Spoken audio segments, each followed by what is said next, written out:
Hello hi നമസ്കാരം. ഇന്ന് ഞങ്ങളുടെ യാത്ര ഏർക്കാട്ടിലേക്കാണ്. സേലത്തിനടുത്തുള്ള ഒരു ഹിൽ സ്റ്റേഷനാണ് ഏർക്കാടെന്ന് പറയുന്നത്. ഞങ്ങൾ കൊച്ചുവേളിയിൽ നിന്ന് ഗരീബ്രത്തിലാണ് സേലത്തേക്ക് പോയത്. സേലത്തുനിന്ന് ഒരു ബസ് എടുത്തിട്ട് ഏർക്കാടേക്ക് പോകാനാണ് പ്ലാന്. അപ്പോൾ വെനസ്ഡേ 5 o'clock ട്രെയിന്.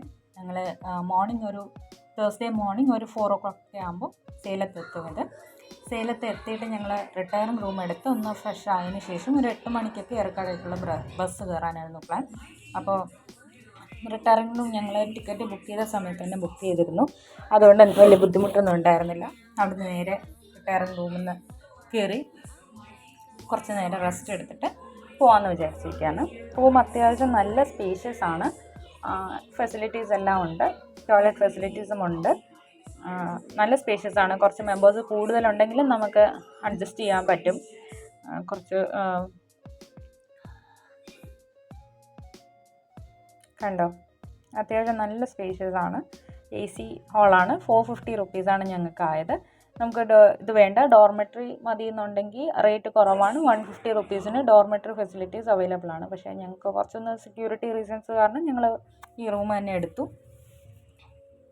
ഇതിനകത്ത് നമുക്ക് റെയിൽവേ സ്റ്റേഷനകത്ത് തന്നെ ആയതുകൊണ്ട് നമുക്ക് ലഗേജും കൊണ്ട് പുറത്തൊന്നും പോയി എടുക്കേണ്ടി വന്നിട്ടില്ല. അതൊരു വലിയ ഉപകാരമായിരുന്നു.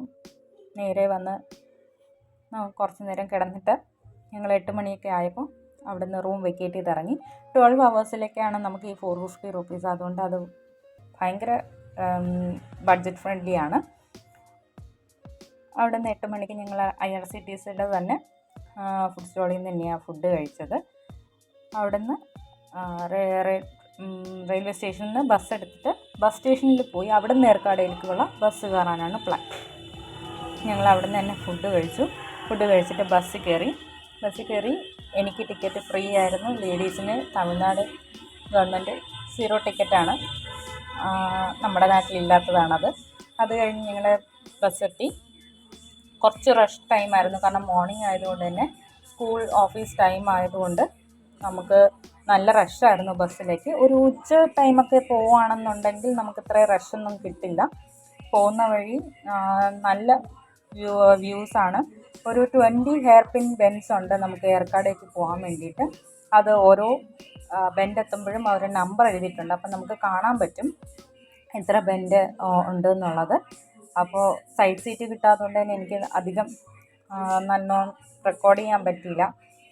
നല്ലൊരു വ്യൂ ആണ് നമ്മൾ പോകുന്ന വഴിക്കും. നമ്മൾ രാത്രിയോ ഏർലി മോർണിംഗൊക്കെ പോവുകയാണെങ്കിൽ നമുക്ക് ഈ ഭംഗിയൊന്നും ആസ്വദിക്കാൻ പറ്റത്തില്ല. അപ്പം പോകുന്ന വഴി എല്ലാം ഞങ്ങൾക്ക് പുതിയൊരു എക്സ്പീരിയൻസ് ആയിരുന്നു അത്.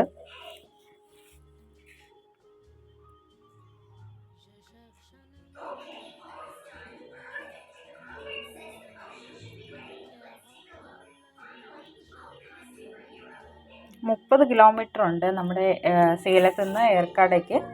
30 kilometers, ഒരു 1 hour ജേണി എടുക്കും. പിന്നെ ഞങ്ങൾക്ക് ഇടയ്ക്കൊരു ട്രാഫിക് ബ്ലോക്കൊക്കെ കിട്ടി. അത് കാരണം കുറച്ച് ലേറ്റായിപ്പോയി. ഞങ്ങളൊരു 12 ആയി എത്തിയപ്പോൾ. അവിടെ നിന്ന് ഞങ്ങൾ നേരെ ഒരു ഓട്ടോ പിടിച്ച് ഞങ്ങളുടെ റൂമിലേക്ക് പോയി. ആരാധന എന്നായിരുന്നു ഞങ്ങളുടെ ഹോട്ടലിൻ്റെ പേര്. അത്യാവശ്യം നല്ല ഹോട്ടലായിരുന്നു. ഞങ്ങൾ ഉച്ചയ്ക്കാണ് അവിടെ എത്തിയത്. നല്ല വെയിലുണ്ട്, പക്ഷെ നമുക്ക് ആ ചൂടൊന്നും ആക്ച്വലി അറിയത്തില്ല. നല്ലൊരു ക്ലൈമറ്റാണ് ഉച്ചയായാൽ പോലും. ഞങ്ങൾ നല്ല റൂമായിരുന്നു. AC ആക്ച്വലി ഏർക്കാട് വരുമ്പോൾ നമ്മളൊരു നവംബർ ഡിസംബർ ടൈമാണ് വരുന്നതെന്നുണ്ടെങ്കിൽ നമുക്ക് AC ഒന്നും ആവശ്യമില്ല. നല്ല നീറ്റ് ആൻഡ് ക്ലീൻ റൂമായിരുന്നു. ബാൽക്കണി ഉണ്ട്. പിന്നെ ആകെ നെഗറ്റീവ് പറയാൻ ഉള്ളത് ടോയ്ലറ്റ് കുറച്ച് ചെറുതായിരുന്നു എന്നുള്ളത് മാത്രമാണ്. ബാക്കി ഫുഡ് കഴിക്കാനുള്ള സ്പേസ് എല്ലാം അവിടെ തന്നെ ഉണ്ട്. റെസ്റ്റോറൻ്റ് ഉണ്ട്. നമുക്ക് ഓപ്പണായിട്ട് ഇരുന്ന് കഴിക്കുകയാണെങ്കിൽ അത് ചെയ്യാം. നേരെ കാണുന്നത് ഞങ്ങളുടെ റെസ്റ്റോറൻ്റാണ്, ഹോട്ടലിൻ്റെ തന്നെ.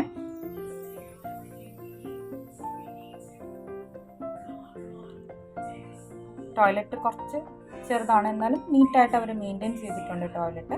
നമുക്ക് ഹോട്ട് വാട്ടർ ഫെസിലിറ്റി എല്ലാം ഉണ്ട്. വൈഫൈ ഫെസിലിറ്റി ഉണ്ട്. TV അവൈലബിൾ ആണ്. ക്യാബിൻ സെറ്റ് ഉണ്ട്. നമുക്ക് ഡ്രസ്സും എല്ലാം സൂക്ഷിക്കാനുള്ള കാര്യമുണ്ട്. നല്ല ഫ്രണ്ട്ലി സർവീസാണ്. നമുക്ക് ഫാമിലി ആയിട്ട് പോകുമ്പോഴും ലേഡീസ് മാത്രമായിട്ട് പോകുമ്പോഴും നമുക്ക് വിശ്വസിച്ച് നിൽക്കാൻ പറ്റുന്ന സ്ഥലമാണ്. വേറെ നമുക്ക് ശല്യങ്ങളൊന്നുമില്ല. അത് കഴിഞ്ഞ് ഉച്ചയ്ക്ക് ഞങ്ങൾ ബാഗ് വെച്ചിട്ട് ഫുഡ് കഴിക്കാനായിട്ട് ഞങ്ങൾ പുറത്തേക്ക് ഇറങ്ങി. അപ്പോൾ ലേക്കിൻ്റെ സൈഡിൽ തന്നെ നമുക്ക് ഒരുപാട് ഹോട്ടലും ഫുഡ് സ്റ്റോളും അവൈലബിൾ ആണ്. ഏർക്കാട് എന്ന് വെച്ചാൽ ലേക്കാണ് കേട്ടോ. ഏർ എന്ന് പറഞ്ഞാൽ അവരുടെ ലാംഗ്വേജിൽ ലേക്ക് എന്ന് തന്നെയാണ് മീനിങ്. അപ്പോൾ ആ ലേക്കിന് ചുറ്റുമാണ് അവരുടെ നാട് മുഴുവൻ ഇരിക്കുന്നത്. നമ്മുടെ സ്പോട്ട് ഇവിടുത്തെ വ്യൂ പോയിൻറ്റ്സും കാര്യങ്ങളും എല്ലാം ഏകദേശം ഒരു 13 കിലോമീറ്റേഴ്സ് 15 കിലോമീറ്റേഴ്സിനകത്തേ ഉള്ളൂ. പക്ഷേ എന്നാൽ പോലും നമ്മുടെ ജേണി കുറച്ച് ഒരു ടഫ് ആയതുകൊണ്ട് തന്നെ നമുക്ക് ക്യാബൊക്കെ എടുത്ത് പോകേണ്ടി വരും. നമ്മൾ ഓൺ വെഹിക്കിളിലാണ് വരുന്നതെന്നുണ്ടെങ്കിൽ നമുക്ക് ആ ഒരു ബുദ്ധിമുട്ടില്ല. നമുക്ക് ഗൂഗിൾ മാപ്പ് ഇട്ടിട്ട് ഓരോ സ്പോട്ടിലേക്ക് പോകാൻ പറ്റുന്നതാണ്. പിന്നെ ഞങ്ങൾ ആദ്യം പോയത് അവിടെ നിന്ന് നടന്ന് തന്നെ പോകാൻ പറ്റുന്ന സ്ഥലം എക്സ്പ്ലോർ ചെയ്യാമെന്ന് വെച്ചു. അപ്പോൾ ആദ്യം പോയത് അണ്ണ പാർക്കിലേക്കാണ്. ലേക്ക് സൈഡിൽ തന്നെയുള്ള പാർക്കാണ്. അവിടെ ചിൽഡ്രൻസ് പാർക്ക് ഉണ്ട്, റോസ് ഗാർഡൻ ഉണ്ട്, പിന്നെ കുറേ ടൈപ്പ് പ്ലാന്റ്സ് കാണാം. അവിടെ ഒരു ഗ്രീൻ ഹൗസിനകത്ത് കുറേ പ്ലാന്റ്സ് വെച്ചിട്ടുണ്ട്. അപ്പോൾ ഇപ്പോൾ സീസൺ അല്ലാത്തതുകൊണ്ട് തന്നെ നമുക്ക് ഫ്ലവറിങ് പ്ലാന്റ്സ് ഒന്നും കാണാൻ പറ്റില്ല. നല്ലൊരു പാർക്കായിരുന്നു. അത്യാവശ്യം അവിടെ നീറ്റ് ആൻഡ് ക്ലീൻ ആയിട്ട് വെച്ചിട്ടുണ്ട്. പിന്നെ ഇവിടെ അധികം റഷൊന്നുമില്ല കേട്ടോ. കുറച്ച് റഷില്ലാത്ത ക്രൗഡഡ് അല്ലാത്തൊരു ഹിൽ സ്റ്റേഷനാണ് ഏർക്കാടെന്ന് പറയുന്നത്. അധികം ആർക്കും അറിയത്തില്ല എന്നതാണ് സത്യം. എല്ലാവരും ഊട്ടി കൊടൈക്കനാലൊക്കെ പോകുന്ന തിരക്കിലാണ്. പക്ഷേ നമുക്ക് ലെസ് ക്രൗഡായിട്ട് നമുക്ക് വെക്കേഷൻ ആഘോഷിക്കാൻ ആഗ്രഹമുള്ളവർക്ക് നമുക്ക് ബെസ്റ്റ് പ്ലേസാണിത്. അധികം റഷ് ഇല്ലാത്തതുകൊണ്ട് തന്നെ നമുക്ക് ഓരോ സ്ഥലം പതുക്കെ റിലാക്സ് ചെയ്ത് നടന്ന് കാണാം. നമുക്ക് കാണേണ്ടതെല്ലാം നല്ല റിലാക്സ് ചെയ്ത് കാണാൻ പറ്റും. ഒട്ടും ക്രൗഡില്ല. പിന്നെ ആ ലേക്ക് സൈഡിൽ മാത്രമാണ് ആക്ച്വലി ഞങ്ങൾ ക്രൗഡ് കണ്ടത്. അത് അവിടുത്തെ ലോക്കൽസാണ് കൂടുതലും. ടൂറിസ്റ്റ് കുറവാണെന്ന് തന്നെ പറയാം. ഒരുപാട് ടൈപ്സ് പ്ലാന്റ് ഉണ്ട് ഈ ഗ്രീൻ ഹൗസിനകത്ത്. അവിടുന്ന് ഞങ്ങൾ നേരെ നടന്ന് ലേഡി സീറ്റ് എന്ന് പറഞ്ഞ സ്പോട്ടിലേക്ക് നടക്കുകയാണ്. അവിടെ 3 സ്പോട്ടുണ്ട്: lady seat, gen seat, children seat എന്ന് പറഞ്ഞിട്ട്. അപ്പോൾ ഇവിടെ നിന്ന് ഞങ്ങൾ ലേക്ക് സൈഡിൽ നിന്ന് കുറച്ച് നടക്കേണ്ടി വന്നു. 3 കിലോമീറ്ററോളം നടക്കേണ്ടി വന്നു. നല്ല വെയിലുണ്ടായിരുന്നു. പക്ഷേ ഞങ്ങൾക്ക് ആ വെയിലിൻ്റെ ചൂടൊന്നുമില്ല. നമുക്ക് മഞ്ഞൊക്കെ കാണാൻ പറ്റും. അപ്പോൾ അത്യാവശ്യം ഫോഗിയാണ് ഉച്ചയ്ക്കാണെങ്കിൽ പോലും. ഞങ്ങൾ ആ വ്യൂ പോയിൻ്റ് എത്തിയിട്ട് അവിടെ കുറച്ച് ഇരിക്കാനും ഒക്കെ സൗകര്യമുണ്ട്. നമുക്ക് കുറച്ച് നേരം റിലാക്സ് ചെയ്തിട്ട് നമുക്ക് പതുക്കെ പോയാൽ മതി. അപ്പോൾ ഞങ്ങൾ ഓൾറെഡി തളർന്നിരിക്കുകയായിരുന്നു. അതുകൊണ്ട് ഞങ്ങൾ ലേഡി സീറ്റിൽ നിന്ന് ജെൻ സീറ്റിലേക്കൊന്നും പോയില്ല. ഇതേ വ്യൂ തന്നെയാണ്, പക്ഷെ കുറച്ചൊന്ന് എലിവേഷൻ ഡിഫറെൻ്റ് ഉണ്ടായിരിക്കും, അത്രേ ഉള്ളൂ. അപ്പോൾ ഞങ്ങൾ ഇവിടെ നിന്ന് തന്നെ ആ വ്യൂ എല്ലാം കണ്ടിട്ട് നേരെ തിരിച്ച് പോകാമെന്ന് വെച്ചു. പിന്നെ ഇവിടെ ഇഷ്ടംപോലെ കുരങ്ങന്മാരുണ്ട്. മങ്കീസിൻ്റെ ഏരിയ ആണെന്ന് തന്നെ പറയാം ലേഡി സീറ്റ്. കുറേ ഉണ്ട്, നമുക്ക് വരുന്ന വഴിയൊക്കെ കാണാം. പിന്നെ അതിൻ്റെ തൊട്ടടുത്ത് തന്നെ സിൽക്ക് വേൾഡ് എന്ന് പറയുന്നൊരു സ്ഥലം ഉണ്ടായിരുന്നു. പക്ഷെ അത് ഓപ്പൺ അല്ലാത്തതുകൊണ്ട് ഞങ്ങൾക്കത് കാണാൻ പറ്റില്ല. അതിൻ്റെ പാർക്കിലൊക്കെ കയറിയിട്ട് ഞങ്ങൾ തിരിച്ചിറങ്ങി. തൊട്ടടുത്ത് തന്നെ റോസ് ഗാർഡനും ഉണ്ടായിരുന്നു. പിന്നെ വരുന്ന വഴി ഞങ്ങൾ ചോക്ലേറ്റൊക്കെ വാങ്ങി. ഏർക്കാട് സ്പെഷ്യൽ ചോക്ലേറ്റ്സ് ആണ്. നമുക്ക് ഒരുപാട് ടൈപ്പ് ഓഫ് ചോക്ലേറ്റ് അവിടെ കിട്ടും. കൊക്കോ കണ്ടൻറ്റ് വെച്ചിട്ട് ഡിഫറെൻറ്റ് റേറ്റിൽ കിട്ടും. അപ്പോൾ ലേക്ക് സൈഡിൽ നിന്ന് വാങ്ങുകയാണെന്നുണ്ടെങ്കിൽ കുറച്ച് റേറ്റ് കൂടുതലാണ്. അപ്പോൾ ഞങ്ങൾ തിരിച്ച് ഒരു 6 മണിയൊക്കെ ആയപ്പം തിരിച്ചെത്തി പതുക്കെ നടന്ന്. പിന്നെ ഞങ്ങൾ പോയില്ല, റൂമിൽ തന്നെയായിരുന്നു അന്നത്തെ ദിവസം. അപ്പോൾ അത്രയേ ഉള്ളൂ.